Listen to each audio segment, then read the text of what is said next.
Blog Talk Radio. Those who say to me, stick to civil rights, have another answer. Others can do what they want to do. That's their business. As other civil rights leaders, for various reasons, refuse or can't take a stand or have to go along with the administration, that's their business.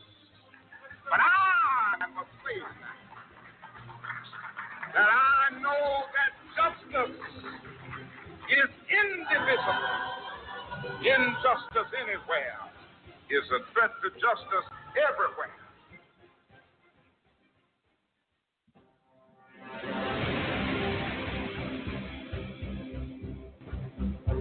Ladies and gentlemen of America, this is AJC Radio, and we are in search, as always, to bring the message of justice all around the world. Tonight is no exception as we deal with a troubling story and the injustice of a Mr. Shawn Dunn, and a gentleman that was wrongfully convicted, white-collar crime, the guy that went out of his way, really, to follow protocol and to ensure that the actions he was taking were legal and they were above board.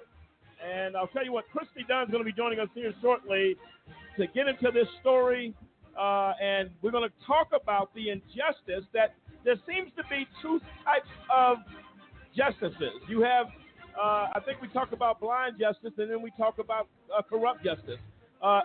One set of rules applies for one, another set of rules applies for another. That is not justice. Richard Kammen will be joining us tonight as well.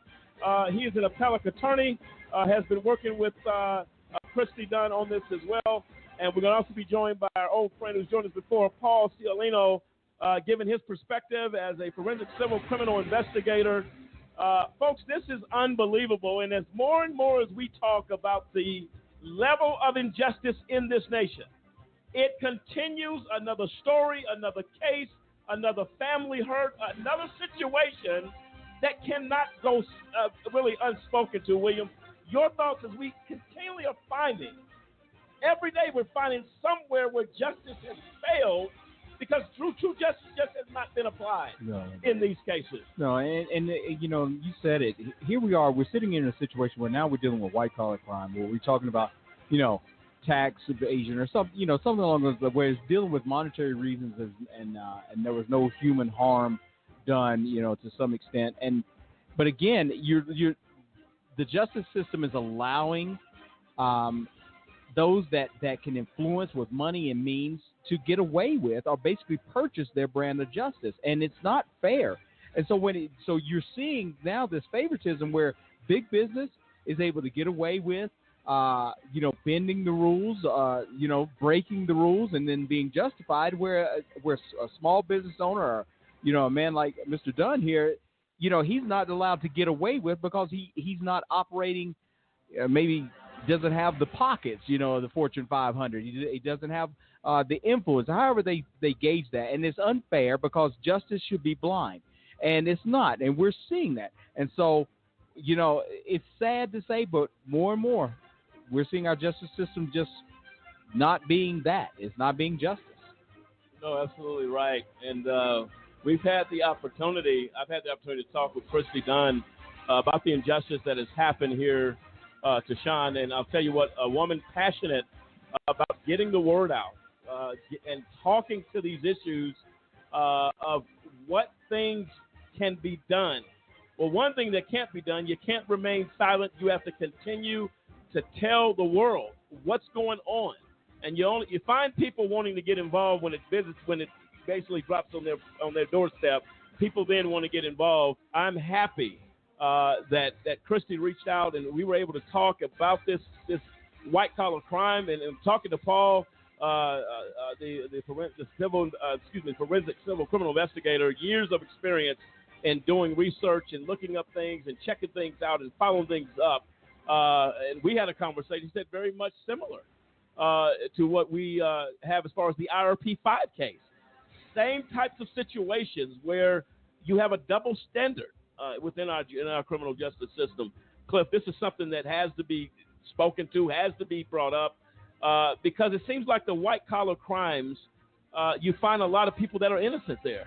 And is that the reason why we don't want to address it? Is that the reason why people just don't want to talk about it? Because we have the innocent people locked up there? What is the problem? Why the hiding and concealing in these cases? Yeah, it's very troubling, very confusing. Just not, there's no, these situations just prove that the so-called equality and justice in the U.S. is just not there. I mean, you have, when you have a small business doing everything to become a large business that the large businesses are doing, and you have individuals who get prosecuted for it. When you look at the details of this case, just at first glance, it's very troubling how these things, how the actions of this case went about, and the fact that Apple and Google and Amazon and all these large corporations, in essence, did the same thing, used the same type of system, but because of their multi-million-dollar attorneys, because of whoever they may have as lobbyists or whatever kickbacks they gave to whoever up on Capitol Hill, that they're able to get away with it. I mean, you're talking about for decades, these companies have not paid taxes. Apple, since 1980, has not paid corporate taxes. They've offshored their business operations so that they don't have to pay American taxes. And you're telling me after 40 years of them using the laws or loopholes in the laws, whatever way you want to put it, then you have an individual in the small business that basically is prosecuted, locked up, convicted, has spent 18 years in prison for doing the same thing. That is not equitable justice under any circumstance. No, absolutely right. And I believe he was sentenced to 18 years, and we're going to get into exactly when that term started. But it says tax attorney Matthew Gilmartin, and our quote states, Shawn Dunn did not violate any tax laws and never intended to break any laws, said Mr. Gilmartin. This is a case where the verdict was decided before the trial even started. The judge ruled that no expert witness testimony or evidence to prove the lawfulness of the system be allowed into the trial. As a result of that ruling and many other factors, Mr. Dunn was not allowed to defend himself and clearly did not receive due process of the law. No, this is why Paul stated this sounds like the IRP 5 case. Exactly. A judge sitting up there saying we're not going to allow this or that in, but had you allowed it in, that Mr. Dunn wouldn't be sitting in prison tonight. That's exactly right, because you look at the fact that they didn't allow his expert witnesses to come in and say, hey, this is how the taxes are laid out. I mean, you don't expect members of the jury to understand tax law, but you expect to have an expert witness come in and explain it to the jury because they're experts on the topic. Now, in Mr. Dunn's case, no expert witness to explain the taxes, but then you have Amazon, when they went to court, they're allowed to have 21 expert witnesses testify and explain the taxes to the jury, using the same system. Right. So those are the things that make you look at and say, where is the equality and justice, and how did a judge not allow, how do you not allow expert witnesses? Check this out, folks.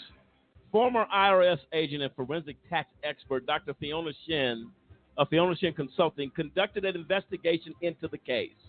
After a thorough review of the documents, she concluded in her detailed report that the accounting methods Mr. Dunn was using are legal and are common business practices that have been used by large corporations and the super wealthy for years. Now, this is not someone who just got out of high school accounting class. This is a tax expert that says everything Mr. Dunn did was legal. And all the big companies were doing the same thing and have been doing it with the super wealthy for years. And you wonder why we have a problem believing that everybody is going to get a fair shake in our criminal justice system? It's not going to happen. And Dr. Shin actually said that, in reference to this article, that that's the reason why, they probably was not allowed, because they could have provided the information to the jury to make sure that this didn't happen. But of course, since you don't allow the expert witness on the side of the defense, of course the prosecutor, allowed. I'm sure he allowed all kinds of expert witness on his side. But anyway, it shows that the justice system has a problem when it comes to making sure that everybody has a right to present evidence that could prove their innocence or their guilt. That's on both sides, and in this case, that didn't happen. Yeah, and you look at this, and you look at what was said by Paul Ciolino, who is the PI who worked in Dunn's case. He said Shawn Dunn is yet another victim of an overzealous and often out of control government who cherry picks and selectively targets individuals who are vulnerable to multi-million-dollar funded investigations. And that is the key point there, is that when the federal government comes after you, they have multi-millions of dollars to do their investigation. They have all the funds of the taxpayers, money to fight against you. If you're not one of these multi-billion-dollar corporations, then they feel like they can come after you, put you in jail. But if it goes back to what Attorney General Eric Holder said, is that we have too many people who are locked up in prison for no good law enforcement reason. And the no good law enforcement reason is the fact that they come in, like Mr. Ciolino says, they cherry pick and attack who they want, the people who they know cannot afford a proper defense against them. They bankrupt them. They charge them with these crimes and then lock them up in prison with these crazy long sentences that make absolutely no sense to what the so-called crime. I mean, there is no crime here unless you want to lock Amazon, Google, and Apple up for 20 years as well. But there is no crime. But then they give them these crazy sentences to keep them locked up so that they cannot come out and fight against the injustice that was done against them. Unbelievable. And those are things that we have to address. Another judge doesn't allow information to the jury. You bring in just the lady we just mentioned, the tax expert, Ms. Chen. Bring her into a courtroom and get before a jury and say this is absolutely legal. Changes the outcome of the case. The case is done. Right now, we are honored and privileged to have two of our honored guests tonight. We're going to get into discussion here tonight. Kristi Dunn, a young lady I've had the privilege of talking to as we've been doing our best to bring this show together, and we are very happy. Kristi, are you there? I am. Thank you so much. I am here. Thank you so much for joining us tonight. We appreciate that. And also we have Paul. Thank you for having me. You're very, very welcome. And we're very excited about the conversation. And Paul Ciolino, he's been on our show before. And Paul, how are you doing? I'm doing great, gentlemen. Thanks for having us. It's always a pleasure. No, we will be very honored to have you folks. And as we've been in discussion about this, Paul, I understand now clearly why you said this is very much like the IRP-5 case. It is, Lamont. It's almost identical except for the charges, which are a little different, but you have a activist judge who decides what's going to be heard, and they do that routinely, but as in your case and Shawn Dunn's, it was outrageous. It's judicial misconduct at its worst. Nobody's held accountable, and we have a defense lawyer who sat on his hands and really didn't fight all that hard. And we have the perfect recipe for disaster, as you all have. Shawn Dunn could have walked out of there with a year or two if he pled. Once again, they overcharge you, and here's the threat: if you don't plead out, we're going to punish you big time. You're going away for a serious stretch. And Shawn Dunn got hammered. I mean, absolutely hammered. A case that maybe if he did do it, he could have got him 2 or 3 years because there was no victim. Nobody lost any money, including the United States government. Shawn always paid his taxes. He never cheated. That was never an issue. But once again, we got a guy who had nerve enough to stand up and go, hey, I didn't do anything. I want my day in court. Well, not only did he not get his day in court, well, actually got a bunch of days in court, but they were worthless for him. No experts allowed to testify. The defense was gutted. It was predetermined from day one what would happen to Shawn.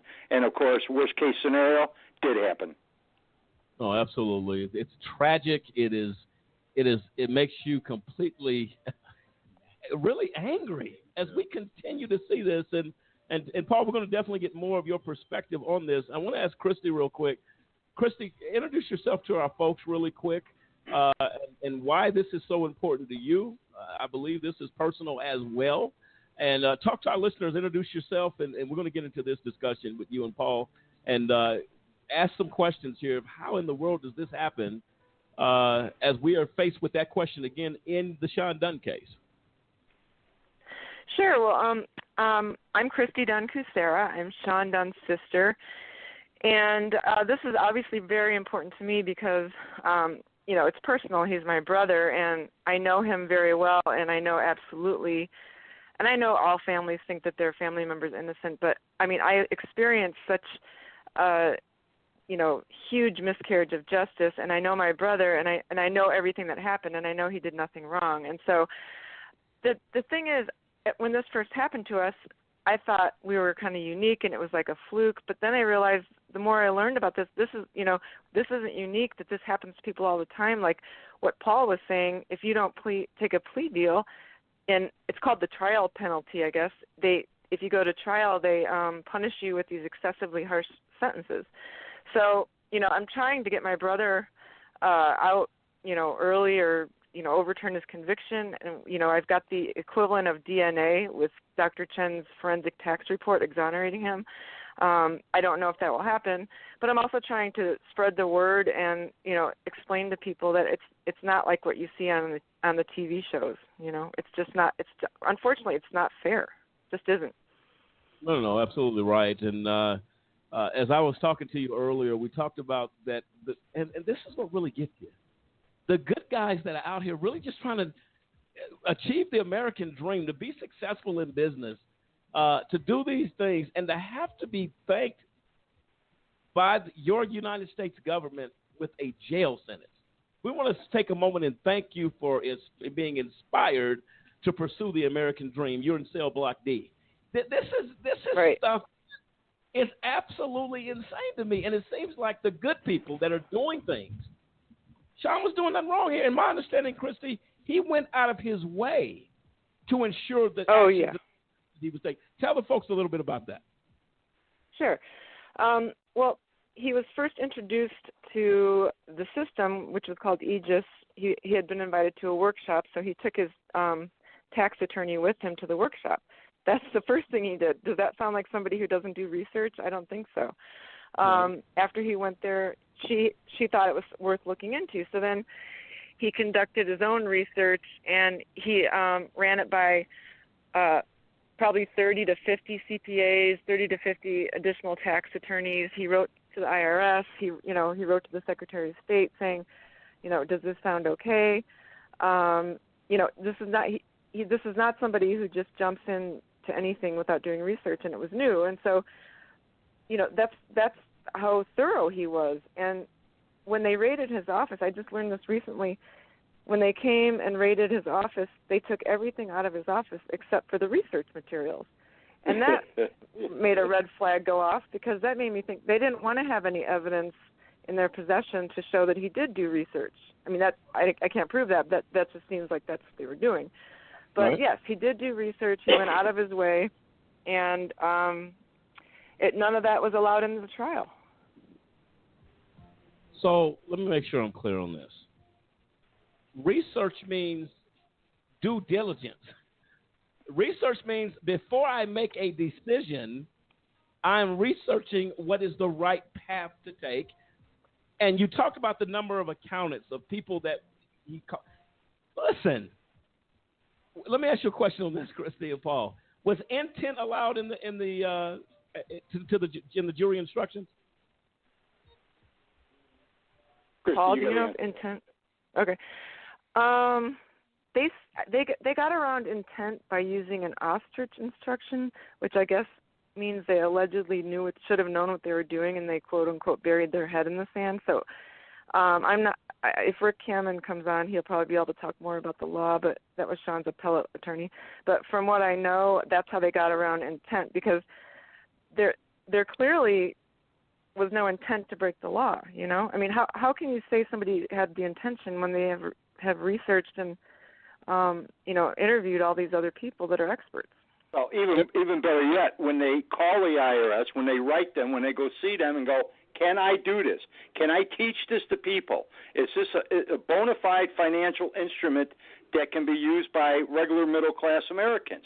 He does these things, and they bury it. He does it with attorneys and CPAs in tow. Listen, this was not a case where, hey, I'm going to teach this because this is pretty slick and it may or may not be legal, but I can make some money. That didn't happen. Before he ever stepped into a classroom and started offering these seminars, he did all his due diligence. This is one of the criminal acts committed against this man, is that he did everything you could do to ensure that you weren't stepping over the line. Now, he did these things, and they still banged him. Yeah. They acted like he never showed up, that he never wrote a letter. Let's make believe he never went and saw the IRS. He's not required to do that, but being a prudent, smart guy he is, he did do it. And yet, that doesn't come out. And that's insane. Kristi, you were saying? Oh, yeah, and they his own CPA got indicted and charged with some of these things. She ultimately, through a series of different stages of the court system, was found to be not guilty, or had her sentence reduced. I believe she had a better outcome. But what her argument in her 2255 was that you have to bring an expert in. So if Shawn's expert needed an expert, how come he's in jail and it's okay for his expert to be out because she needed an expert? I don't know if that makes sense or not, but it's just crazy. Well, the thing that just brings, this is what is insane to me. There's a reason that members of Congress on Capitol Hill, and Congressman Sensenbrenner being one of them, was writing legislation that intent, before a person could even be charged, they were putting together legislation to deal with the intent issue. That, number one, you're not even going to be able to bring a case except you can prove intent before it ever goes to trial. But that means the preliminary hearing, do we have intent here or don't we? If not, we need to throw the case out. The fact, this is what is so sickening to me, the fact that Shawn Dunn went out of his way, as Paul alluded to. He didn't have to call the IRS. These are not criminal mind actions. I'm not calling the IRS if I'm trying to tax evade. Right. That's right. You're not going to call them up and warn them. Hey, I'm fixing to break a bunch of laws. Keep a close eye on me. This is what blows my mind about the case. He goes out of his way. And then they called him they called him the ringleader in a conspiracy against the government. I mean, who goes and gives seminars if they're a conspirator, and who calls the IRS and gives them a heads up? I mean, it's just ridiculous. It's absolutely ridiculous. And looking at, the timeline of Shawn's case, it shows that in 2000, the IRS tells Aegis, which is, the company Shawn's working with, to stop selling the system, so Shawn does. Then Aegis hires lobbyists to anonymously meet with the IRS chief counsel in D.C. This is insanity, what I'm about to tell you. The IRS confirmed in writing that what Aegis, i.e. Shawn Dunn, is doing is lawful. Subsequent to that meeting, the IRS SWAT team raids 5 offices in different states, Aegis, Shawn Dunn, and others. Subsequent to them in writing providing to him what your companies are doing, lawful. The system that you're implementing is completely lawful. We're not saying that just because you're in the office. Here's a letter stating such. Now, tomorrow, when you're at work and you're all calm saying, hey, we got a letter from the IRS talking about our system, it's framed and in a plaque on the wall. So any customer that come in, any client who wants to know, if what we're doing, it's all on the up and up. Here is our letter from the IRS. Tomorrow we'll come to see you with some SWAT teams and handcuffs. Do you see how insane the U.S. government is? Where is the equity in justice? that you tell me as a federal agency what you're doing is fine, and then tomorrow you come raid my business. The same people I just talked to, you come raid me and tell me you're breaking the law. I have your letter. Well, the equity is bankrupt. That's the equity of justice. It doesn't exist. I don't know how many times we have to say that. I'm at a loss.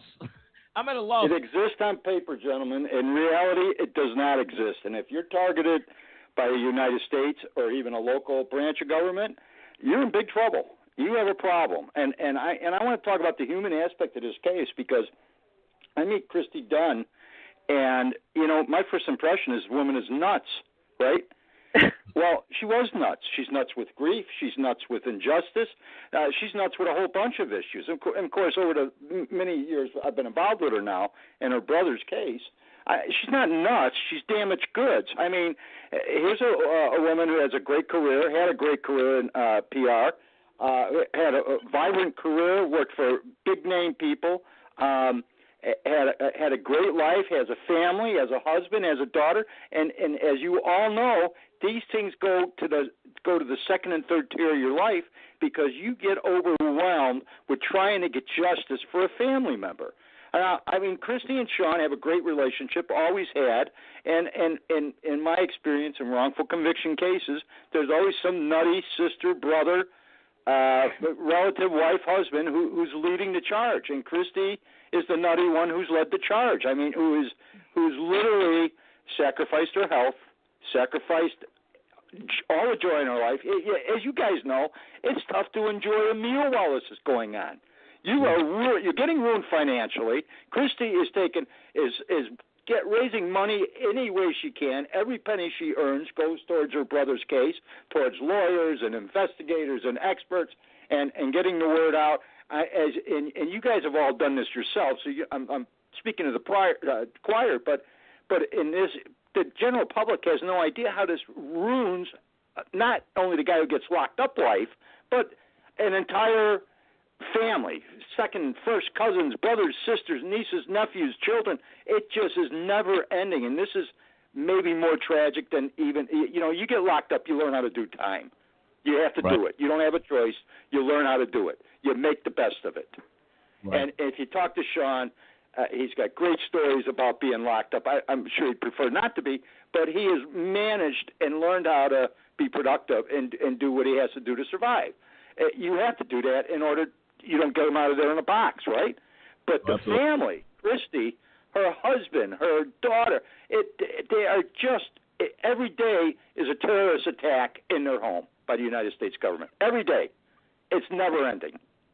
Well, you guys have lived it. You know what I'm talking about. And I'm trying. Listen, this is Al Qaeda under the form of the U.S. government ruining your life. They're doing everything but throwing a bomb in your living room and cutting you up into pieces.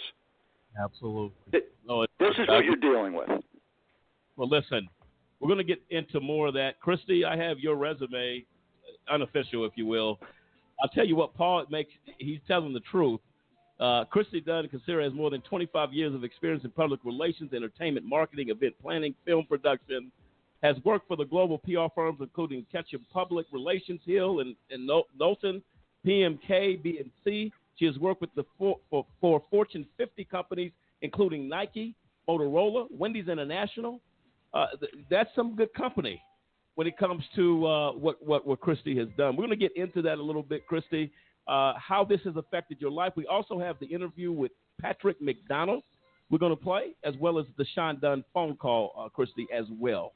On the other side of this break, we're going to come back and we're going to get into more of this dialogue. Ladies and gentlemen, feel free to dial into the show, 646-200-0628, 646-200-0628. Tonight we're talking about Shawn Dunn, the injustice of that man's life, and we fight to set him free. This is AJC Radio. We'll be right back. Do you have a big brother? Well, I have a big brother, and I'm pretty sure that you and I experience some of the same things with a big brother. Big brothers will always be big brothers, right? I'm sure you'll agree. Well, my brother gets up in the morning. He takes a shower, heads to work, And at some point during the day, he's going to exercise and get that workout, as we all do. And, of course, depending on what's going on, he's going to sit down for 2 or 3 meals during the course of his day. And also, depending on what else is going on, he'll probably get caught up on current events and maybe take a few moments to turn a page in a book. How about your big brother? Some of the same stuff, right? Oh, did I mention that my big brother does all of that stuff, but he actually has to have permission a lot of times before he can do it? You see, my big brother was wrongfully convicted of a crime that he did not commit. That's right. That may sound shocking, huh? He's in prison. Wrongful convictions impacts families in ways you cannot begin to imagine. But I've decided that I'm going to do something about it. And I extend an invitation to you to come on board and join me in this fight. You see, I'm helping to be a voice for my big brother and others who have been wrongfully convicted. We'd like you to take a few moments today and call a Just Cause, where we fight for justice. You can call us toll free at 1-855-529-4252. That's 1-855-529-4252. Join with us as we fight for justice and for all big brothers across the land. Say goodbye to affordability and say hello to losing control. Discover Price Gougasol, the latest outrageously expensive drug from Big Pharma. It's impossible to afford and reverses the ability to pay other bills.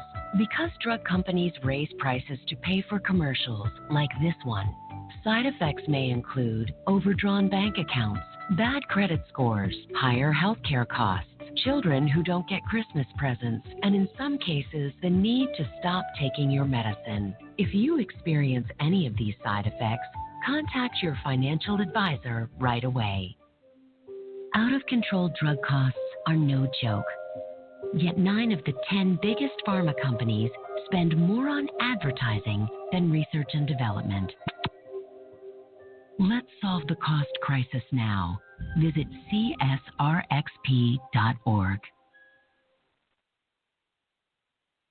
I can solve difficult problems for a Fortune 500 company. I can run a successful business. I can manage your home improvements. I can publicize your message. I can motivate your audience. I can put my military experience to work for your company.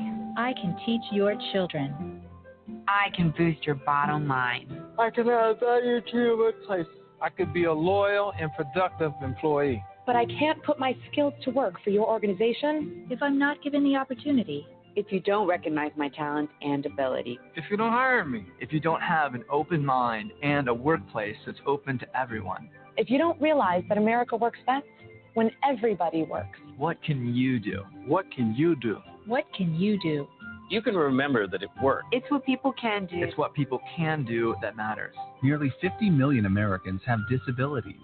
Capitalize on their talents with employment practices that benefit everyone. Learn more at whatcanyoudocampaign.org. Do you know anyone who's been sent to prison who's innocent? The United States is experiencing record numbers of exonerations in cases where people were wrongfully convicted of crimes they did not commit. If you believe that no one should be sent to prison for crimes they didn't commit, there is something that you can do today. By remembering a just cause with a monthly, annual, or one-time donation, you can help in the fight against wrongful convictions. Call a just cause at 855-529-4252 or visit a-justcause.com and click the donate button. A Just Cause is a 501c3. Wrongful convictions are wrong. Let's be the voice of those who can't speak from behind the wall.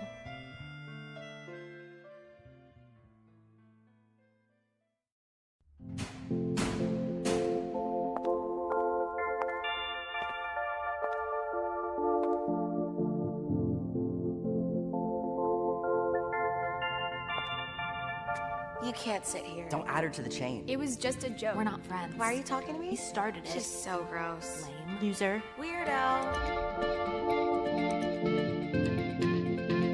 I've said and done things before that I'm not proud of. Just as I've been hurt by others. The thing is, this is not who I am. And it's definitely not who I want to be. I don't want to be cruel. I don't want to spread gossip. I don't want to be a body shamer. I don't want to exclude anyone. I don't want to make anyone feel lonely, left out, hurt.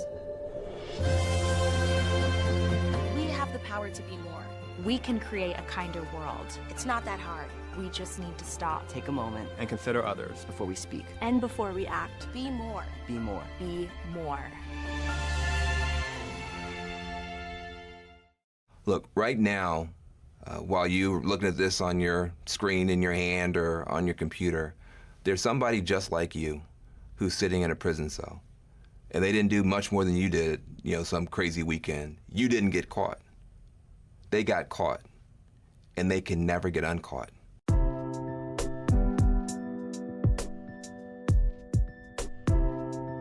The United States of America is now the #1 incarcerator of human beings in the world, in the history of the world. We have about 5% of the world's population. We have 25% of the world's prisoners. We have more people locked up than China. China, who has 1 billion people, they got fewer prisoners than we do. A lot of times people say, well, if you don't want to do the time, don't do the crime. Really? Have you ever committed a crime? You got people who are doing more drugs on college campuses, in yacht clubs, country clubs. We all know that's going on, but the SWAT team never shows up there. The SWAT team shows up in the housing projects where you got poorer people doing fewer drugs, and those people go to prison. But think about it. What if one of the times when you were breaking the law, when you had something illegal in your pocket, in your car, at your party, the police had kicked in those doors? Would you want to be known for the rest of your life based on what happened that night? That is what is happening to millions of people. If rich folks' kids get in trouble, they go to rehab. Poor folks' kids get in trouble, they go to prison. And you spend $100,000 per year per kid to lock a kid up, when you could have spent a fraction of that and turned them into a NASA scientist, turned them into a fashion icon. When people come home from prison, they're not given the opportunity to start over. You leave a physical prison and you go into a social prison where you can't get a job, you can't get a student loan, you can't rent an apartment. How are people supposed to start over? And what happens to neighborhoods when you take a disproportionate number of people out for minor offenses and you send them back home with no hope and no opportunity? There are no more excuses to have this horrible system continue when there is now finally bipartisan agreement that it is a tragedy to do this. Not only do you have President Obama and the Democrats, you now actually have people like Paul Ryan, Koch Industries, Newt Gingrich, all saying the same thing. We are locking up too many people, we're wasting too much money, we're wasting too much genius in America, and it's time to do something.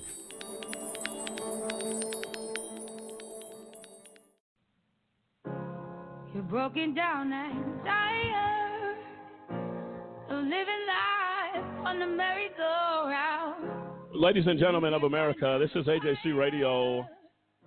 There comes a time, and we said it before, wherever injustice is, there comes a moment to rise up. Tonight is that moment for Shawn Dunn, and we are honored tonight to have Kristi Dunn Kucera, the sister of Shawn Dunn, and I can't imagine, of course I can, the feelings of emotion as an innocent loved one sits behind bars, locked up for a crime that was never committed. Paul Ciolino, investigator, one who has seen his share of injustice, is with us as well. We're honored to have them as guests. And this is something, folks, that we have to deal with. Right now, we're going to bring on this panel for conversation is Richard Kammen. We appreciate you joining us tonight. Sir, are you there? Yeah, happy to be here. Thank you so much for joining us, and we appreciate what your input will add to this conversation. Richard, would you like to introduce yourself to the folks as we go? Sure, my name is Sure. I'm Richard Kammen. I'm a lawyer in Indianapolis, Indiana. I represented Shawn in his appeal after his conviction. We appealed his conviction to the Seventh Circuit Court of Appeals, and then ultimately to the U.S. Supreme Court, where we won in the U.S. Supreme Court, and they ordered that he have a new sentencing hearing. Ultimately, the Seventh Circuit didn't give him a new sentencing hearing. They simply reinstated the original sentence. And since then, I've been working as necessary to help Paul and Kristi moving forward with Shawn's case. Let me make sure I heard you correctly. The United States, this is absolutely it is crazy. So if you say to me the Supreme Court of the United States and you won, but the lower court failed to honor the Supreme Court's wishes, is that what I'm hearing? Essentially, yes. The Supreme Court issued a ruling that the trial court had not properly considered certain factors in arriving at the sentence and given too much deference to the so-called federal sentencing guidelines, and ordered that there be a new sentencing hearing. The Seventh Circuit then asked for briefs on that as to why there should be a new sentencing hearing. The government took the position there should not be, that even under the new formulation, the original sentence was correct. And the Seventh Circuit adopted that and never let the trial judge reconsider whether he had made a mistake. And this is what gets me, Richard, if I can call you that. This is what Please. Gets me. This is why the belief in justice is gone out the window in this country. If you're sitting in jail, if you're Shawn, goes to the Supreme Court. Supreme Court says you need to consider. Well, what trial judge is going to take the responsibility, who already acted inappropriately during the first trial that convicted this man? What makes you think this judge is going to say, you know what, I didn't really do my job. Let me go in and change the. Well, you're absolutely right, but this is worse than that, because we didn't even get a chance to persuade the original judge that he was wrong. The subsequent hearing was before there wasn't a hearing. It was all on paper. It was before the Seventh Circuit. People who had never even laid eyes on Shawn Dunn. And so there's all this intellectual exercise in which the Seventh Circuit was dealing with numbers, but those numbers represent years and months out of everyone's life. And so the whole thing was very sanitary and but had no texture that we need when there's real people appearing in real courts being sentenced, and it had none of that. Unbelievable. Ladies and gentlemen, go out to change.org. Free Shawn Dunn is a petition you can sign. And Kristi, Paul, Richard, we're going to get out there and be a part of this as well, that Shawn Dunn is set free. This is uncomprehendable to me. And we've talked about a lot of cases, Paul. You and I have discussed it. This is absolutely insane. Well, I just think about what Richard just said. Really examine it for just a second. Number one, to get to the Supreme Court is an extraordinary thing. I mean, the Supreme Court chooses what cases they're going to hear, right? And they pick, 1 out of 10,000 or some ridiculous number. They don't hear a lot of them. So and once you get to the Supreme Court, you got to win, right? You got to change the law essentially, or let them think that law maybe this is a game changer. So Richard does these superhuman, super lawyer, extraordinary feats. He gets the Supreme Court, he wins in the Supreme Court, and the lower courts ignore it. We're not going to. Hey, he's only got 8 years left? Come on, what are we doing here, right? Now, the Supreme Court, the highest court in the land, orders something to be done, and everybody just ignores it. You have an attorney who wins the legal lottery through dedication, hard work, the argument. I mean, just to prepare to argue in front of the Supreme Court is superhuman stuff. And fellas, let me tell you something. Not just any lawyer is going to walk up to the Supreme Court and argue a case, okay? Just to have the ability to do that is a 1 in a million shot almost, okay? So we do this extraordinary thing with this extraordinary attorney, talented, gifted, smart, gets the right result, and everybody ignores it. And who's going to hold them accountable, right? Who's going to hold them accountable?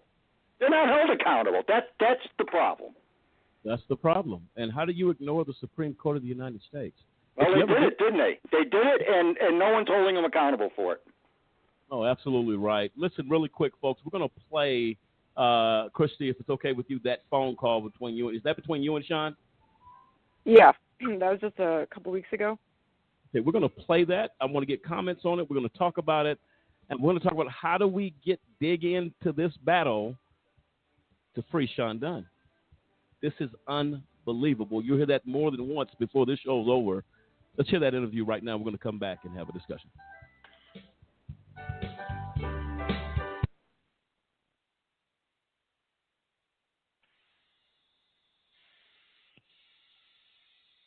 You there? I'm here. Okay. So why don't you tell me about the day they first came to your house in the office? All right. The day that they raided my office, when I opened the garage door to leave for work, and there was a black sedan at the end of the driveway.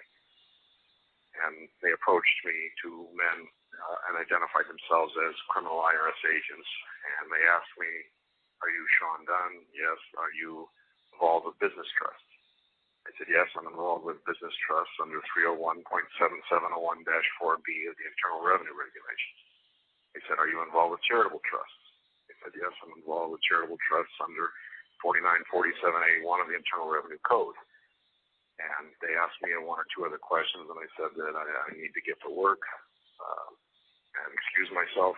I excused myself from their questions, and they said, "Well, you'll find that we're interviewing other people." So I left, head to work. I tried to call my office. There was no answer, which was unusual because the staff usually arrived at 8 o'clock, and it was closer to 9 or shortly after. And what I learned when I arrived at the office is there were about 15 or so IRS agents with bulletproof vests and guns. They did not have guns drawn, though they did have guns drawn and aimed at the secretaries at the trust company. And they had apparently that day gone to 4 other locations in total, one of which was my attorney, another which was a CPA that had been doing trust tax returns. He was in Ohio, I believe, the trust company, and one other location of another representative in New York. They removed everything from my office down to the whiteboard off my wall. They would not allow the staff to use the restroom.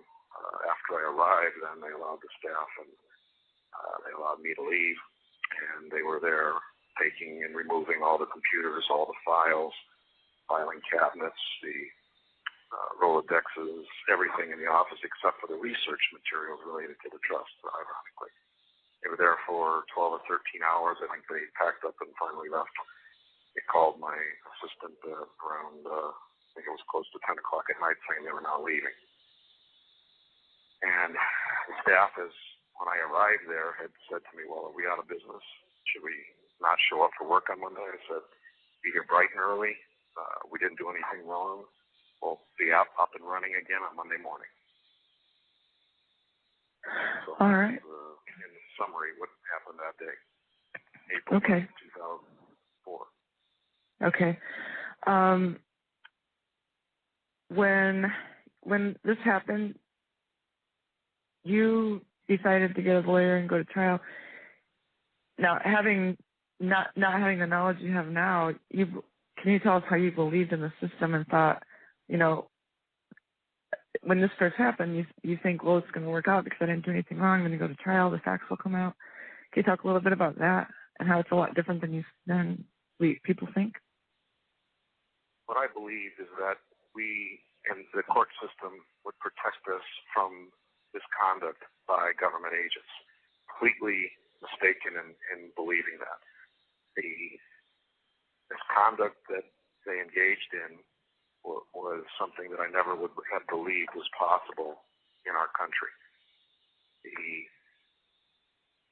I believe that knowing that I stood on the law, having spent years researching, having gotten the opinions of legal and accounting professionals, dozens and dozens of them, including my own personal CPA, who himself not only did the tax returns for the trust system that I use, but ended up setting up the trust system for himself.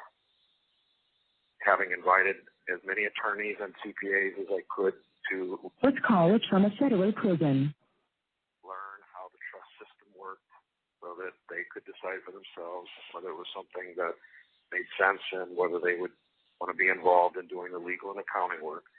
I did no legal or accounting work. I did no tax returns.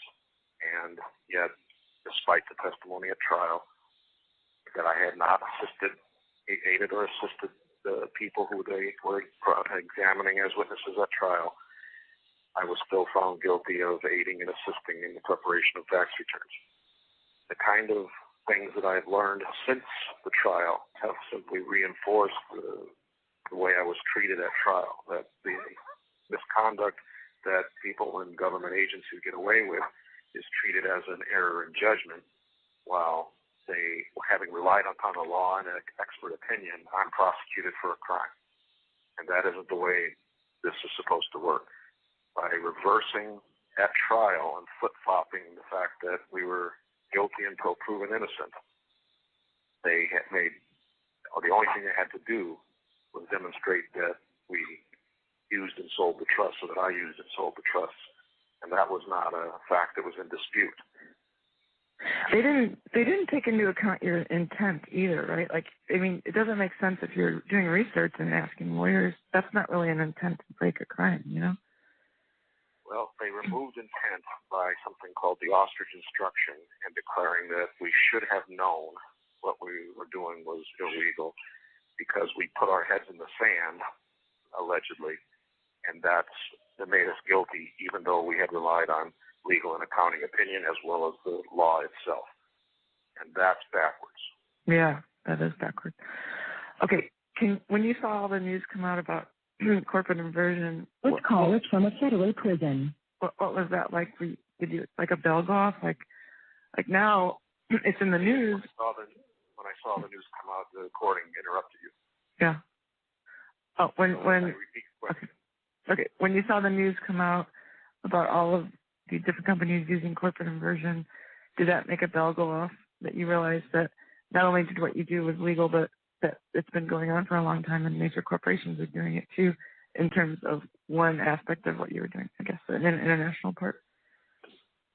I had read many cases about companies like Walmart and many others that were involved in using business trusts. The thing that struck me when I first read about Google and Apple and Starbucks using the same exact laws that we were relying on in terms of the international structure that I was using and selling, the bell went off, because these were the laws that we relied on, and it was the same group of laws, the same set of laws that Apple followed when they had set up their structure in 1980.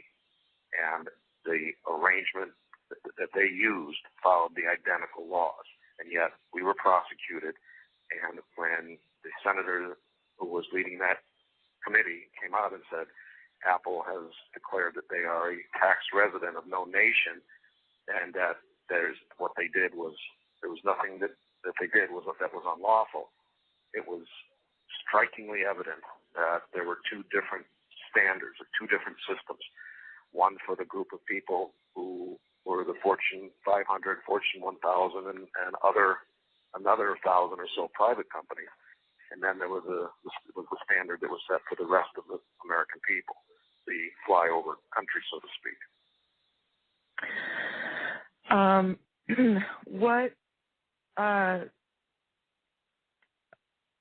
I think I pretty much got what I needed, but I wanted to just ask you, do you have a message for, do you have anything else you want to say to people, or do you have anything else you want to say, I guess? The thing that I would tell people is that it would be one thing if I had actually committed a crime. It would make it so much easier to deal with what we're dealing with, because then you can make amends and move forward. But when you know that you've not committed a crime, when you know that you relied on the law, when you know that you relied on expert legal and accounting opinion, you can never give up, and you can never give in. That's excellent. Okay, perfect. That's perfect. I don't want it to cut you off, so you know what I mean? I think we got a lot of stuff. Okay. How much time how much time? I hate when it hangs up on us. I want to hang up on our own terms. You know what I mean? Don't you hate that? I know. I just keep talking to the end and just ignore it. I know. Well, I'm working really hard. I feel really good about this.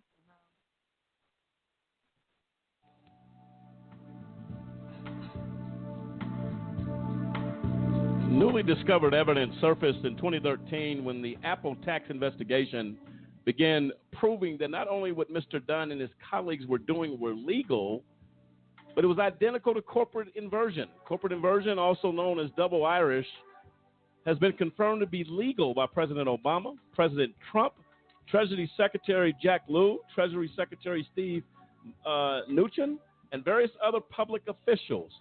Corporate inversion was commonly used by large multinational corporations at the time of Mr. Dunn's indictment, his trial, and during his appeal.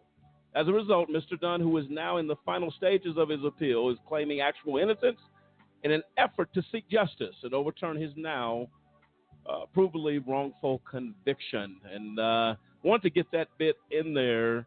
Kristi, your brother has no business Yep. being locked. None whatsoever, zero. I asked my husband one day, what would be the equivalent of DNA? What can I get to prove his innocence? And he said, a forensic tax expert. So I got a forensic tax expert, and she did an 8-month-long investigation, detailed investigation into all of the paperwork, the trial transcripts, the research materials that Shawn had, the actual system he was using, and she couldn't find one crime. And so she made a huge report, and we sent it to Obama hoping to get a clemency, and we're going to send it to Trump to hope to get a clemency. We're doing everything we can, and that's, since it's a white collar issue, I don't have a gun, but I have a forensic tax expert who is an expert, and she is the one who's is supposed to be able to say that no laws were broken. What else do you do? Exactly right. You have the equivalent of a smoking gun. Yes. That's what you have. And when I tell you, your case, your brother's case, and the RP5 are twins. Wow. Absolutely. I'm telling you, and Paul knows what I'm talking about. This blows my mind. William, your thoughts? I mean, you're absolutely right. You listen to it, it's exactly the same as RP5. Exactly the same. I mean, this man sounded like he had absolutely no intent to do anything wrong. He didn't. And I mean, he went to seminars to educate himself. I mean, similar to the RP5. We were working with the FBI. So why would you work with law enforcement to provide services and systems for law enforcement, and then you're going to get arrested for you're wrongfully convicted for nonsense? And that sounds exactly, it's exactly the same. And what's sad is, Kristi, and Paul and Richard, when you hear your brother talk, in your heart of hearts, this man is innocent. There's no question. There's no there's nothing. You just know this man has no business being locked up behind bars. And he's been locked up 10 years? Yes, 10 years. And let's talk about the sentence for a minute. 18 years? 18 years? I mean, there are murderers who've gotten, lower sentences than that. Child molesters. There were no victims, and it's like they just want to make an example out of you to scare people. And it's all about winning and punishing you if you go to trial. sad. It's a situation. Guys, can I interrupt for a minute because I want to talk about the sentencing and the incarceration. He has not been in club fed. He has not been doing easy time. He has been in maximum security prisons. He's not right now because he's past that 10-year mark, but he's been thrown into a hole, enslaved, and treated as badly as you could be treated almost. I mean, he hasn't been in TAMS or something like that or Marion, but he's been in maximum security prison with all the murderers, with all the big-time dope dealers and other degenerates that inhabit our dungeons in this country. And Shawn Dunn, you heard him talk. You have a idea what kind of human being he is. A well-educated, middle-class guy that worked his ass off his whole life, and this is his reward. He gets thrown in the dungeon with all the other bad guys, except he's not a bad guy, as with your brother, Lamont, who's also an educated middle-class guy who's worked his tail off his whole life. They're sitting in a dungeon, and they're being punished, and they're not eating well, they're not watching cable TV, they're not lifting weights every day, they're not playing golf or tennis or doing rec. They're being punished all the time in a black hole. And let me tell you, there's no health care to speak of. There's nothing. You get a toothache, you figure out how to pull it out of your mouth because you're going to wait 2 years to see a dentist. This is not fun. It's not club fed. This is draconian measures they've taken against this guy to teach him a lesson, I guess. And the lesson he's learned is there's no justice. That's the lesson. This is, listen, absolutely no excuse for Shawn Dunn to be in maximum security upon being incarcerated. There is no excuse for that. His crime does not even rise a maximum facility.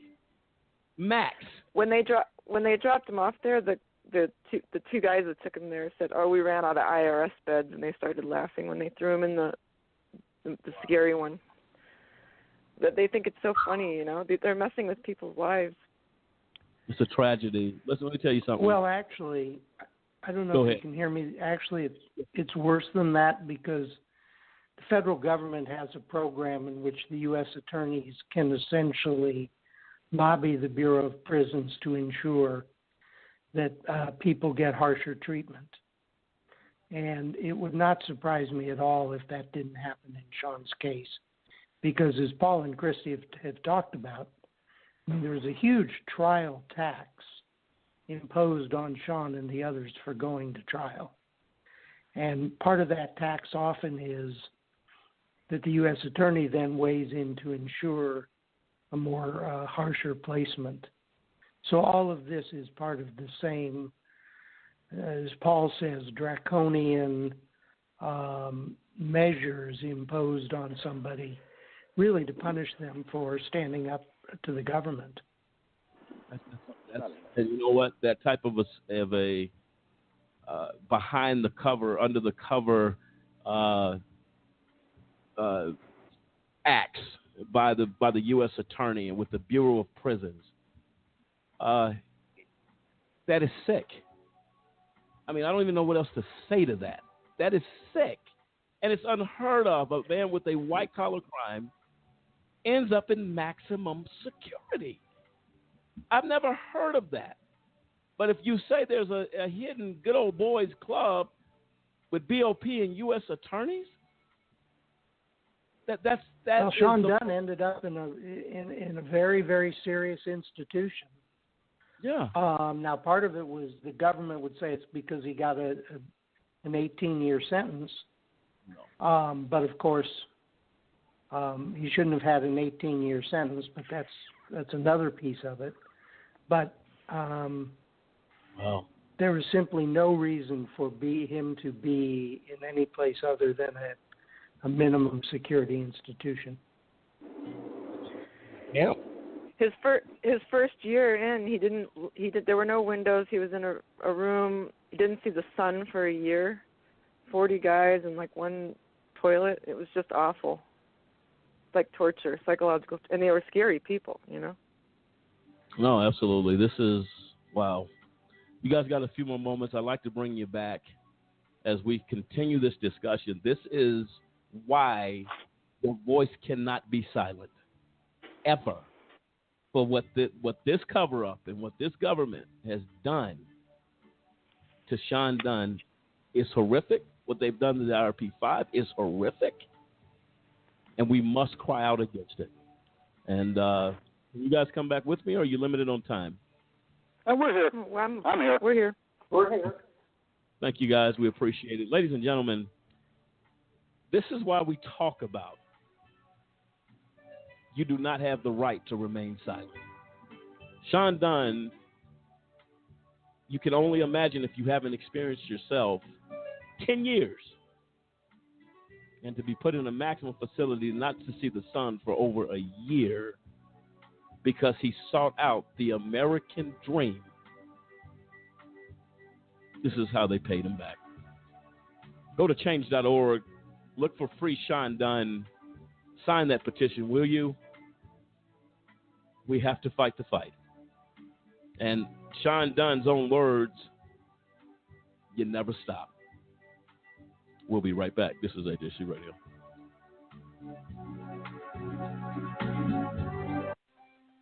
Ladies and gentlemen, can I ask you a question?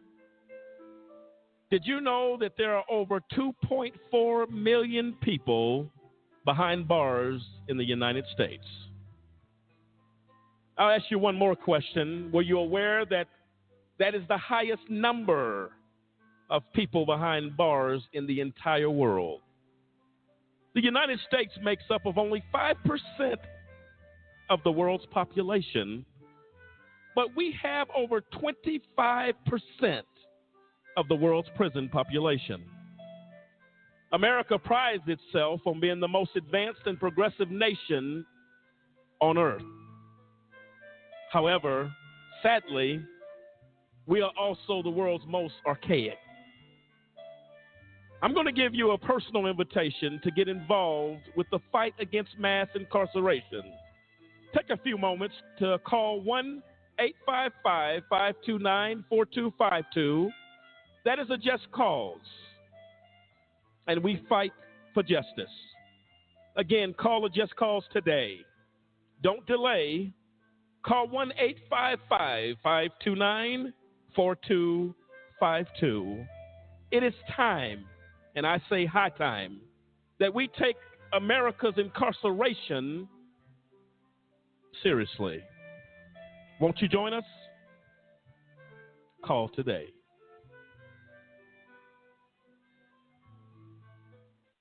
I wanted to be in the military since I was a kid. I served in the United States Air Force. I served a total of 16 years. I was deployed 13 times. On my second deployment, 4 bombs hit my vehicle. And at 19 years old, that's the first time I ever saw somebody die. Coming back, I was raging. I started having pretty horrible nightmares. I would wake up in the middle of the night, sweats. I started drinking a lot. I felt worthless. I guess I never recognized it in myself. Eventually, one day I just walked into the VA hospital and said I'd like to see somebody. Don't suffer alone. You got to find that link with somebody that'll make you let it go. It all starts with going to the VA. There's a whole community of veterans that just want to help you out. It's for the guys who couldn't come back, so you owe it to them to live well, because they're not here with their families.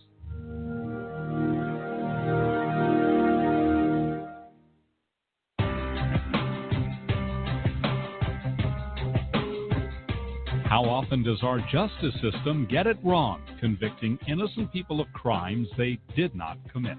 A new project by the University of Michigan Law School and the Center for Wrongful Convictions at Northwestern University School of Law tries to answer that question. In the last 23 years, more than 2,000 people have been convicted of serious crimes and later exonerated, according to the National Registry of Exonerations. By far, the largest segment was almost 1,200 defendants falsely convicted because of large-scale patterns of police corruption, generally in drug and gun cases. Of the remaining 873 defendants exonerated, nearly half were wrongly convicted of murder, and of that group, 101 were sentenced to death. On average, it took more than 11 years for a conviction to be set aside. Why does the justice system get it wrong? In homicides, the biggest problem is perjury and false accusation, most often by supposed eyewitnesses. False convictions in adult rape cases are primarily based on mistakes by eyewitnesses, while false convictions in child sex abuse cases are often for fabricated crimes that never occurred. 2,000 exonerations may seem small in a nation with more than 2.3 million people behind bars, but there are far more false convictions than the report contains. Most false convictions are never formally challenged, and those convictions that are successfully overturned receive little or no attention from the media, according to the report's authors.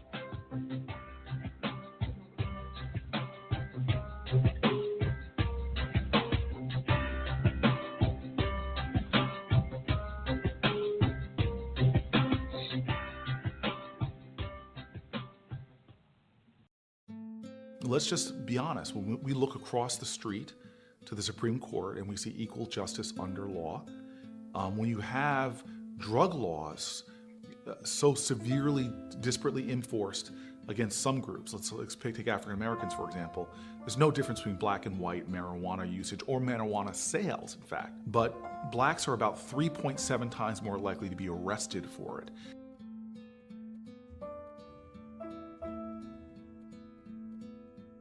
African Americans are more likely to get mandatory minimums, are more likely to get 13% longer sentences.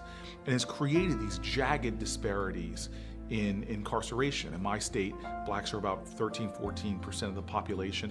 They make up over 60% of the prison population. And remember, the overwhelming majority of people we arrest in America are nonviolent offenders. Now you've got this disparity in the arrest, but that creates disparities that painfully fall all along the system.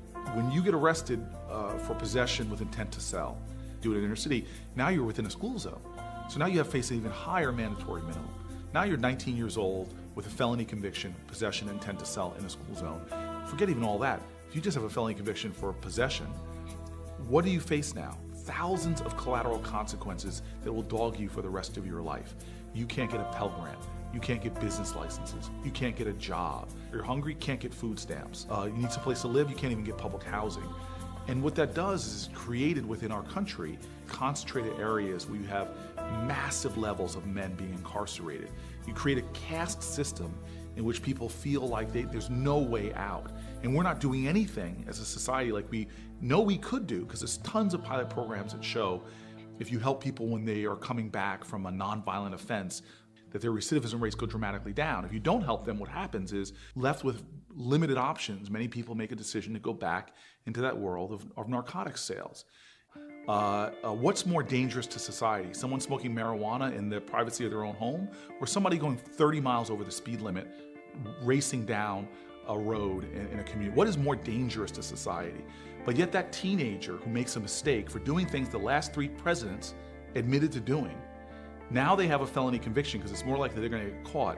And for the rest of their life, they're 29, 39, 49, 59, they're still paying for a mistake they made as a teenager. Now that's not the kind of society that I believe in, nor is it fiscally responsible, nor it's undermining their productivity, undermining their ability to take care of their family. This is so wrong that those conversations that I'm having with conservatives as well as Democrats are resonating.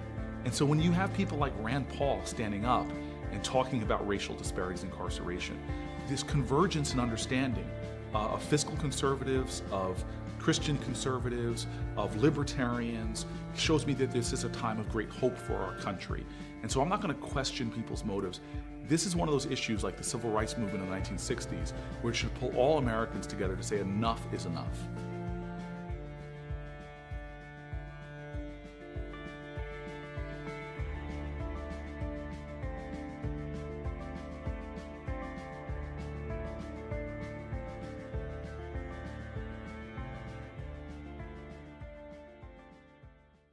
For a kid whose mom or dad is in prison, life is tough.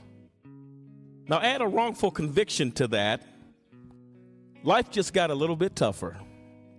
Trying to explain to friends why mom or dad is not at the school play or at the ball game is something that no kid should ever be faced with.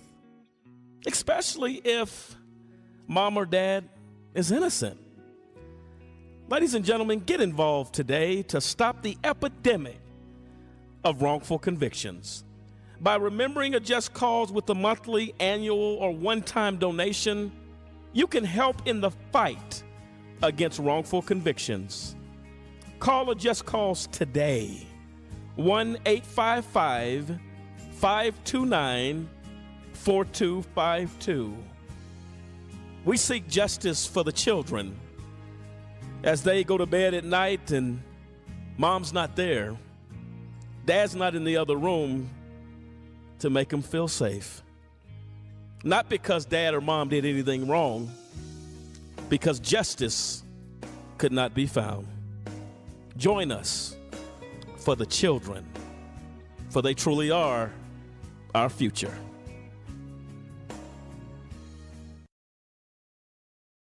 The criminal justice system has a set of rights created to protect you. But do you think it's really protecting us? You had a right to remain silent, but that really means you had a right to be silenced, doubted, interrogated, suspected. The color of your skin can and will be used against you in a court of law. In their hands, we're incarcerated 5 times more often than white people convicted for the same crimes. You have a right to attorney during questioning. In some states, 80% of criminal defendants can't even afford an attorney. So an overworked public defender controls your fate. One government employee, countless lives at stake. You had a right to be innocent until proven guilty. But somehow, about 47% of the wrongly convicted are black. And if they do prove you're guilty, they're gonna write you a run-on sentence, on average 20% longer than white defendants accused of the same crime. Even if you get out, you're still not free. When you're ex-con, they had a right to deny you a bank account, deny you a mortgage, deny you a job, deny your vote. And if you don't remain perfect, with the smallest slip-up, smallest infraction, the most honest mistake, you're gonna join us, the 80% who come back to prison within 5 years, as I did. That's when you realize they didn't bring us here to thrive. They brought us here to build this. The plantation and the prison are actually no different. The past is the present. It ain't no coincidence. This was the plan since abolition, to keep us subjugated by creating this system. But I believe in a different set of rights. The right to stand up and be heard. The right to reform a broken justice system and build a new future. We had the right to be silent. Now it's our right to speak up. Do you understand these rights as I read them to you?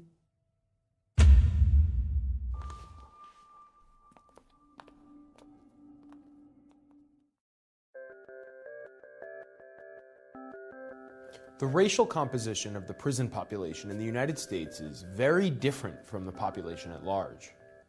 If people are worried about inequality in America today, I think this deserves more attention in the discussion. Racial inequality in the criminal justice system gets ignored because it doesn't affect most people. In 2010, over 1.6 million people were in state and federal prisons within the United States. So 497 out of every 100,000 Americans were in jail. About half of 1%. Less than 1%. That doesn't seem very large, but when you separate that population by race, you recognize that the personal effects of the criminal justice system are very unequally shared throughout our society. Whites make up 64% of the total population, but only 31% of the incarcerated population. Blacks represent 14% of society, but 36% of the prison population. Hispanics are 16% of America, but 24% of the American prison population. Less than 1 in 100 Americans are currently in jail, but for some races, genders, and age groups, that ratio is a lot larger. For example, if you're young, black, and male, it's closer to about 1 in 4. That means you'd have a higher probability of going to jail than of getting married or going to college. These results are unequal and problematic as poor black communities lack so many of their members. But what can be done? The causes of this trend are undoubtedly complicated and multi-causal. But there is reason to suggest that part of the blame is our criminal justice system itself. in the ways police officers enforce laws, in the ways that laws are written and prosecuted, and more. In many cases, it is not overt racism by individual actors. Many police officers, prosecutors, and judges are undoubtedly trying to be fair and trying to do the right thing. But economics can explain how unequal enforcement of the criminal law happens anyway. This is because the political and bureaucratic structure of the criminal justice system creates perverse incentives. The formal laws surrounding drug prohibition, for example, are written as if to be colorblind. But people with different levels of wealth face different costs and benefits to participating in the drug trade. Different groups consume different drugs at different rates, and lastly, those groups are politically represented in very different quantities. Thus, they are arrested and incarcerated at very different rates. How could minority groups hope to use the political process to fix inequality when they are systematically over-incarcerated and disenfranchised? Despite noble intentions, politics often does not affect the basic incentives of costs and benefits faced by political or citizen actors. We might need a new approach to social change if we are going to address these problems. We definitely need more study into the causes of inequality, and we should admit that radical changes might be both necessary and preferable to the status quo.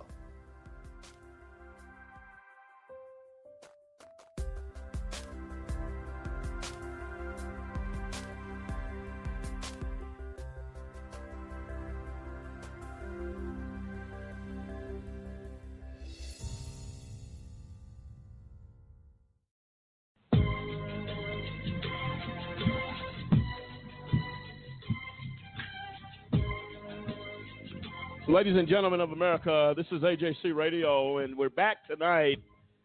One of the most troubling cases that I have seen along with the IRP-5 of clear, blatant misconduct and a violation of due process by judges. And we said once before on this show, in regard to the IRP-5, if one judge gets away or appears to get away with doing whatever they want, other judges will follow. This is why we cry out against the misconduct of judges. And in this case, no expert witness is allowed to come in the defense of Shawn Dunn. And this is something that we have to take a look at. Welcome back, Kristi, Paul, and Richard. Are you with us? I'm here. Okay, there we go. And it looks like we got a caller, Cliff. Yeah, we have James from Illinois has a caller for Richard. James, you're on. Yeah, hi. I'm sorry. The lawyer's name is Rick. It's Richard Kammen. Richard Kammen. I'm sorry. I apologize. I'm a CPA in Illinois, and it seems to me like, without being able to bring an expert witness in on this case, forgive me if I'm wrong, but isn't like being involved in a tax crime, isn't it? You have to prove specifically that he intended he knew what he was doing and that he was going to violate that specific tax law? Well, there's that, plus also in tax law there's a unique caveat that is stronger, that if, as long as the defendant in good faith believed that what he was doing is legal, he's not guilty. So it really is both of those. And okay, so you're absolutely right that expert testimony would have been of critical importance in the trial. And that was one of the issues on appeal, that the judge had prohibited expert testimony. Yeah, it just seems to me like a travesty that he wasn't able to really mount a defense, because if he was even able to prove that the information that he was relying upon was somehow so forcefully presented to him that regardless of the tax law behind it, he never intended to break the law. You're absolutely correct. I mean, it was, as I said, I wasn't the trial lawyer. I reviewed the record extensively.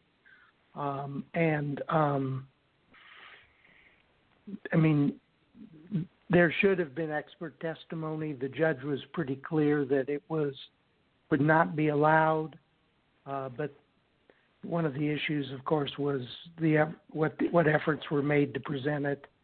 But without getting into the details, one of the issues on appeal and it was essentially what we called the cascade of errors, because there was just one sort of act of judicial putting his thumb on the scale of the trial after another. The trial was really shocking. Well, I can imagine. And James, thanks for the call. Good point. And what I don't understand is how a judge justifies not allowing intent.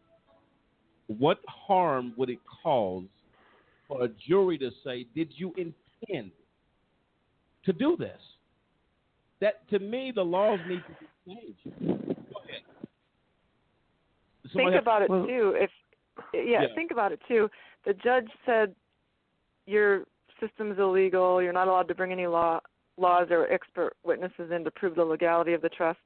And you're not allowed to prove, then he got rid of intent. So then there's nothing. So he was not allowed to defend himself. What are you left with? Zero. Right? Exactly. Absolutely. And there's a reason that's been on Capitol Hill, a discussion recently to make intent a mandate, if you will, courtrooms, that intent in a preliminary hearing. Before you ever say this guy's going to trial, we have sufficient evidence to convict him, we got sufficient evidence to believe a crime was committed, then at the preliminary hearing of the process, and correct me if I'm wrong, Richard, that's where those things are determined. Do we have enough to go to trial with?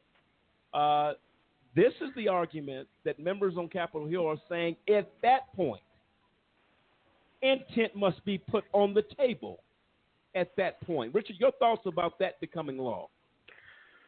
Well, one of the things that's really overlooked is the fact that in the federal system, there's charges are filed using a grand jury, which of course is a secret proceeding controlled completely by the prosecution. So the old adage, the prosecutor could indict a ham sandwich if he wanted to, is very true. And so the notion that there's a protection in the preliminary stages, as long as there's the grand jury process used the way it is not very likely. But what you should have had is the ability, in Shawn's case, to present the underlying information as to why he thought it was legal. Right. Even if, the judge ruled it was illegal, I disagree with that, but he would then, as Kristi said, Shawn wasn't allowed to present the evidence as to why he thought it was illegal, which really does went to his intent. Every federal crime has an intent component, but what's missing though is really the protection of judges who honor that. And as Kristi says, then there's the instruction, what they call the ostrich instruction of, well, you didn't know, but you should have known, which is abused over and over and over again. Yeah, I don't understand that. How can you say somebody should have known? That doesn't make any sense. You're right. I'm sitting here thinking the same thing. How do you should have known? Go ahead, Kristi. Crazy. Now, Rick, can you explain us a little bit more how that even came about? Well, in exactly the circumstances where, in some situations, I'm sure there are situations where, making something up, somebody says to their underling, boy, I wish we could bribe the judge. And then the person goes off and bribes the judge, and then the person who said didn't know that he was going to do that. And so then the theory is, well, you can't put the thing in motion and then pretend you didn't know, but it is superficial. I mean, it is just a way to get around the proof of intent. Well, here's what is again, I've used the word insane quite a bit tonight. Here's what really is out there. Everything that Shawn did here was exactly the point that he sought out to know. So when they say they should have known, he sought out to know. And when he did that, they still went against him. When he talked to his attorney, CPA, the IRS, he sought out to know. So what in the world are you talking about when you make the statement, well, you should have known it was wrong? He did everything in his power to make sure that it wasn't. And how does that go ignored in a proceeding? Except it's an abuse of discretion by the judge. Paul, it's legal, and it can't. Paul, you know this, so I'll pass it over to you. But it's legal for some, and it can't be legal for some and illegal for others, and that's what we're dealing with. Exactly. And it's selective enforcement. Once again, guys, here we go. And I want your audience to think about this. Shawn Dunn had the money, the ability to defend himself adequately, but he never saw it coming. I mean, he wasn't in the system. He'd never been charged with a crime before, never been in a courthouse, had no idea what to do. So he goes out and he drops $1 million, his life savings, his assets, everything he owns, on a lawyer who presumably knows what he's doing. And, of course, the lawyer was not much help, to be generous, okay? He was great at getting paid, but Shawn Dunn probably could have got a better defense for a lot less money. Let's put it that way. And if Shawn Dunn can't get a break in this country, but you know, what do you do for the poor guy who doesn't have any resources, family members, or anyone helping him? This is, if you could lock up and throw away the key on a guy like Shawn Dunn, what is going on with the rest of this country?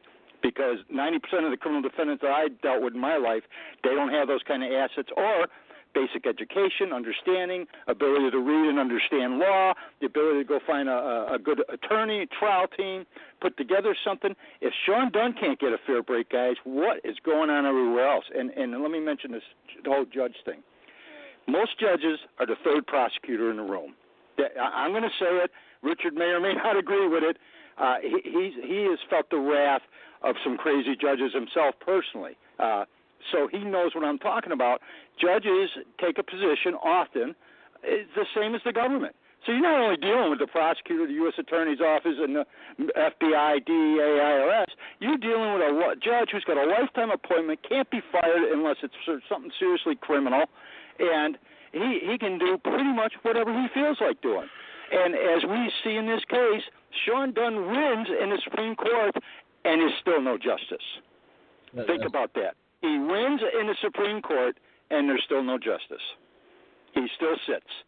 So this is what we're dealing with in this country, and this is the education people need to change things. And we change it by voting and by getting rid of these scoundrels who enact these crazy laws and allow this to continue. Because, gentlemen, what is allowed will continue. And until we stop it as a society, it's going to continue. Oh, absolutely right. Absolutely right, Paul. This is something that is so troubling to me, and like you said, to the point going all the way to the Supreme Court and winning, as you said, they very seldom hear a case. I mean, I don't know if it's 1 in a million yards. I don't know if the lottery. It's the super lottery, man. It's like winning that $600 million lottery ticket. I mean, to get there is almost impossible and unbelievably financially prohibited. Okay, just the filing fees and the things the hoops you got to jump through to get there are ridiculous. And to get there and win, are you kidding me? It's like winning the $600 million lottery. So Shawn Dunn wins, and they took the check back and refused to give him his money. That's what happened. Yeah, and the psychological damage that did. I mean, we were all so excited, and not understanding the law. It's like, I mean, it was like, what's going on? What do you mean? What do you mean you're not going to shorten his sentence or what do you mean we don't even get a hearing? But the Supreme Court said so. But the Supreme Court said so. It's the highest court in the land. And they were ignored, and that's when I was like, this is really bad. Yeah, and when you talk about the morale in a penitentiary setting, every piece of mail that comes in, every legal mail that comes in, your heart is pounding. You're excited. You're thinking, is this it? Is this it? And to do that to an individual and feel like you won, something has to be done. And if I was the Supreme Court of the United States, I can guarantee you the lower court would have heard from me. I guarantee you that. Yeah, that's what I was thinking, too. I'm like, they're going to let the Seventh Circuit push them around like that? I was thinking that same thing. Well, folks, listen. We're going to come back on that. Let me just say this. I agree with everything that you've said, and I hate to be the prophet of doom here, but if anything's going to happen with the Supreme Court, it's going to become worse. The guy who they've just appointed, Kavanaugh, is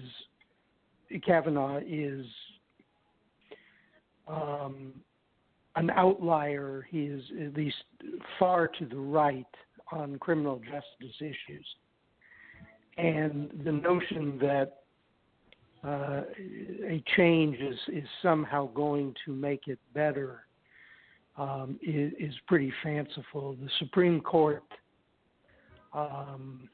is not going to be a place where criminal defendants can expect to find much help in going forward if he's confirmed. Wow. I mean, I lost faith in them. I lost faith in them in 2011 or whenever that was that happened. It was just. And you said something that was very, I think, meaningful, and I hope the listeners grasp that. I mean, I've been practicing criminal law at really I hope the highest levels for 40 years, and one of the hardest conversations I ever had was with Kristi and then with Shawn to try to explain the unexplainable, that we won and still nothing happened. And you're absolutely correct, there's a human toll on everybody who's involved in this, but especially, of course, them. Right. No, I agree with you. That day I felt like a bowling ball was thrown into my stomach. It was bad. I'll never forget that. Well, and you never will forget it. I'm saddened by this situation, and I'm troubled by it as an advocate and as a just cause. And this platform on AJC Radio is a platform to get the word out. I'm so very glad that we were able to do this show about Shawn. It doesn't stop here, folks. We're going to get involved the best we can as an advocacy organization and fight this. When it's this blatant and clear, you think there's just an easy door out. And I used to hear the saying all the time, I was wrongfully convicted in this state, didn't do 18 years, did 7 years for a crime I never committed. And so when I talk about the emotional toll, I've lived it. And I used to hear this all the time. It takes one judge to lock you up. It takes an army to get you out. Yeah. And very true. That is true. And listen, our thoughts, our prayers are with you guys. We're going to fight. We're going to be in contact offline. What can we do? How can we push this? Have you guys reached out to members of Congress for whoever the constituent for Shawn Dunn is in your area, Kristi? Yeah, we've written to everybody. It's never helped. And you never heard anything back? I heard back that they can't help. And you guys know what you usually hear. Well, the courts will review it, and we can't get involved, and he's convicted. That's what they said. And they can't get involved. Yeah. And on and on and on. And you know what the sad case is, guys? If Shawn was accused of a brutal rape and almost killing a woman, he'd been out of jail 10 years ago with this evidence, right? Yeah, I mean, that's the other thing. Nobody cares if it's a tax crime. It's still a wrongful conviction. Exactly. And it's 18 years, and everyone goes, hey, it's a tax thing. How bad could it be, right? Come on. He's not, he's not locked up with murderers and rapists. He is locked up with murderers, rapists, terrorists, mafia, you name it, he's locked up with them, okay? So it is bad. And if Shawn had been accused of a violent physical assault on a person, say on an Army base, and this was a federal crime, he'd have been out 7 years ago with the evidence. But even though he has the golden ticket, no one's paying attention. And I could tell you all, Rick has done superhuman things, super lawyer stuff that 1 out of 1,000 lawyers accomplish maybe once in their career. And 100% agree. Anybody. We're 100%. All sitting here holding the golden ticket, and no one's paying attention to us. That's the problem. Well, we're going to do our best, Paul. We strive for that. And anything that we can do, you have a platform here, Kristi, Richard, and Paul, always on this program. And if you say, hey, Lamont, we come back and talk some more, this door is open because this is what we do, is to get the word out. And I would tell all of our listeners, please go to change.org, free Shawn Dunn. That's SHAWN Dunn, DUNN. Go out there, sign the petition. We're going to do our very best in social media, Kristi, to push the Shawn Dunn injustice for people to listen. Thank you. And I appreciate you guys joining us. Just so you know, is there any closing thoughts each of you would like to give to our listeners? What we're going to do here momentarily is play the if you want to hang with us, you're more than happy to do that for the remainder of the show. We want to play that interview, Kristi, that we talked about earlier with Patrick McDonald. If you guys want to hang tight with us, and we'll do our closing remarks after that, we're more than happy to do that if you guys want to stay with us until we close out this show. Guys, I got to run, but I'd just like to say real briefly, thank you for having us. Once again, Lamont, you and your people are doing God's work up there for real. I'm just not saying that, for real. You go to Congress, you lobby. You have a public platform for people who don't have a voice. There's not many news organizations anywhere doing this kind of work. So your listeners should contribute. They should write checks because you guys help everybody. And God knows you have a sibling, a brother, a father in your group locked up for a crime he didn't commit, very similar to Shawn's case. A bunch of activists, federal judges don't believe he should be there. And you guys still try to help everybody else in addition to your own family members. So it is God's work. It's important work that you do, and I hope your listeners will make appropriate contributions to your work. Thank you, Paul. We appreciate and that. Let me second those remarks. This was. I hope people are paying attention to what's going on here, and because Shawn's case is really egregious. But as Paul has said earlier, it really represents what's going on in this country. And with that, I'll let Kristi finalize things after you play the tape. Yeah, okay. I'm gonna hang around and close it after the interview. Okay, and thanks very much. I appreciate you having us. No, Richard. Thank you so much. Kristi, we're going to go ahead and play that clip right now. And I want to say thank you, Paul, for your kind words, as well as Richard. Again, we consider you guys friends of AJC Radio and a Just Cause as we continue this fight against injustice. So we're going to play this and get your closing remarks, Kristi, here momentarily. And thank you guys for taking time out of your schedule this evening to talk to us and to bring this story to our listeners' point of view. And here we go with that interview.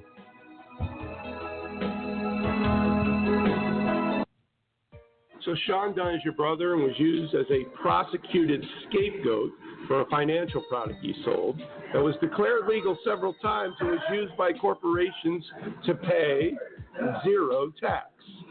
What is that product, and how did Shawn become someone who was prosecuted while bigger corporations were not? Shawn was a financial advisor. He's currently incarcerated, so at the time he was a financial advisor, and he was obviously always looking for new products, new financial products to sell to his clients that could help them, maximize savings on taxes and have enough for retirement, etc. He sold this particular product to 30 out of his 1,000 clients. 30 people, 30 clients got this product. He was subsequently tried and convicted and sentenced to 18 years in prison. So there obviously is a problem with that. If you take a look at the big picture, these corporations are using the same tax abatement system that he discovered, which is called corporate inversion, with no legal consequences, simply for the fact that it's legal. And Shawn used the same tax abatement system, but he's in prison. And I think the reason he was used as a scapegoat is because most people know now in this day and age that there's two sets of laws in this country, one for the elite or the club and one for everyone else. And Shawn's not in that club, so he was used to make an example. They made an example out of him to scare people out of thinking that they can do the same legal activities that the members of the club do. All right. So you are preparing a film documentary about your brother's situation called Trial of Lies. What is the biggest lie in the hornet's nest of lies, and how did it most directly affect your brother? Well, there certainly are a lot of lies when you're discussing the justice system and the court system and the financial system, right? And just, I'm not an anarchist. I believe in order, and I believe that we need to have, laws, and that people that break the law need to be punished. But I don't believe in an unfair system. And right now, I think the biggest lie is that there's equal justice under law, and that I also believe there's two biggest lies. The other one is that you're going to have a fair trial. It's not true. Okay. The circumstances of this financial product has roots in the 1980s, but the situation with your brother has been ongoing for 20 years and 4 presidents. Which of these administrations most affected your brother's situation, and what makes them culpable in his prosecution? Well, you're absolutely right in saying that it started in the 1980s, because Apple and other companies have been using this corporate inversion, double Irish tax abatement system since the 80s, kind of keeping it under the radar. It has spanned many administrations. Surprisingly, and I was very surprised by this, most of the critical things that happened to Shawn happened during the Obama administration. He went to trial. He fought for an appeal. His case went all the way to the Supreme Court of the United States. We got a ruling in our favor. It was remanded back to the 7th Circuit.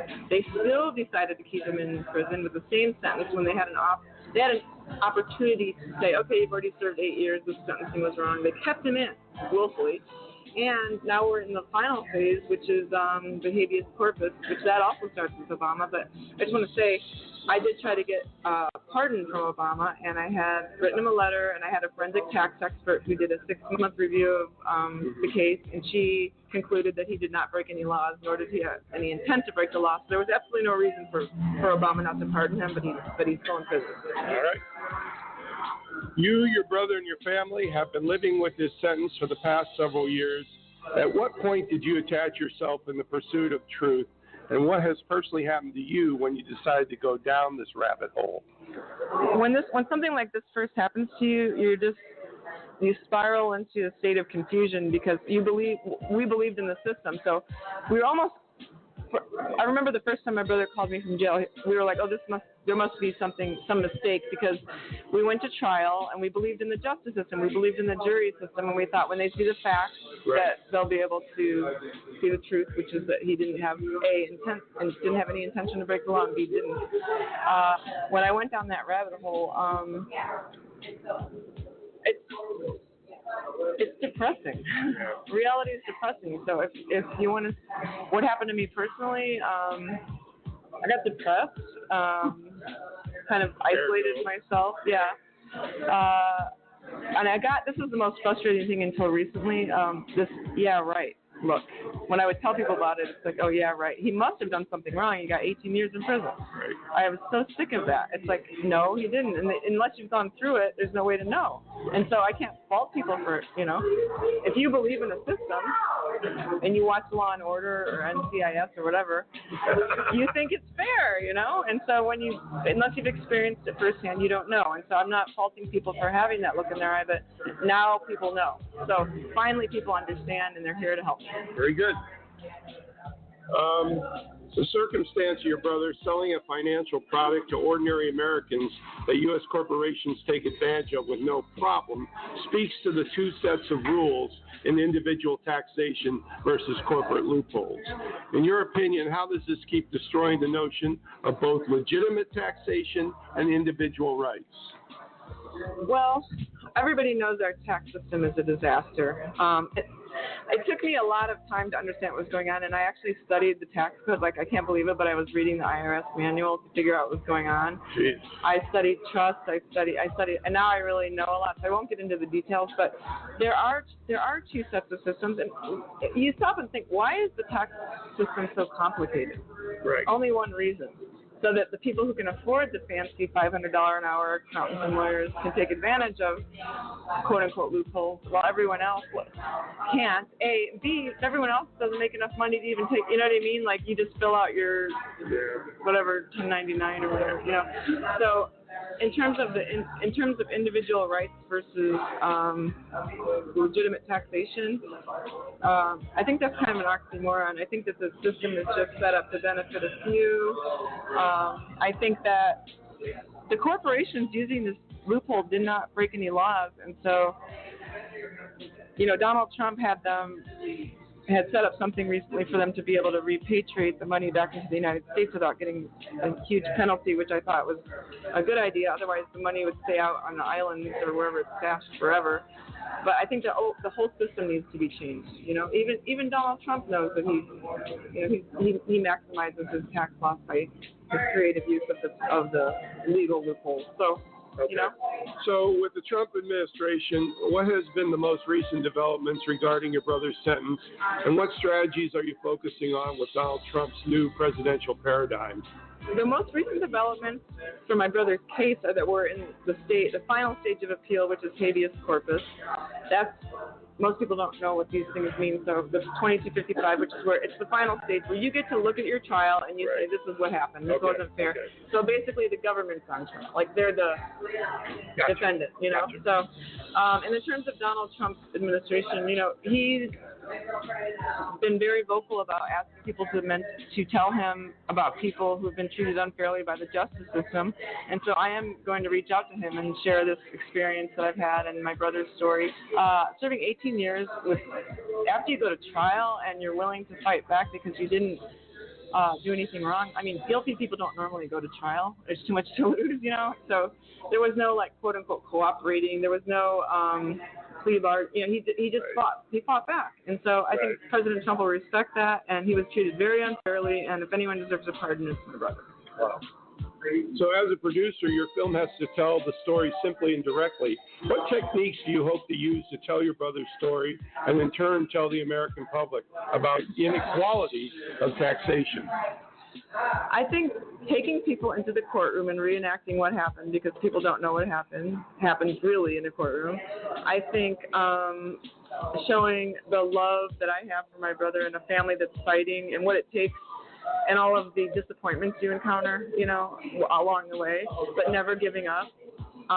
There's a love story involved. I met my husband along the way who's been kind of, my rock. I wouldn't be able to even be here. I don't know. It's just been so hard. I've lost a lot of loved ones during this. But I think, to make the movie a picture that people want to see, they have to be able to relate to it. So I think most people can relate to injustice, having something horrible happen to people you care about, and just the will to fight, fight back. Finally, this is a personal matter for you, your brother, your family. Given you and your brother's more modest roots, what's the oddest piece of information that you or he personally learned about money and justice in America? I don't know if it's oddest, but there's no such thing as the American dream. The system is totally rigged. I mean, it's almost, you have to be superhuman to overcome the obstacles that are in the way of achieving that American dream. And I think we believed in that, and we were naive. And so I think the oddest piece of information is realizing how naive we were. And we feel like idiots, to be honest.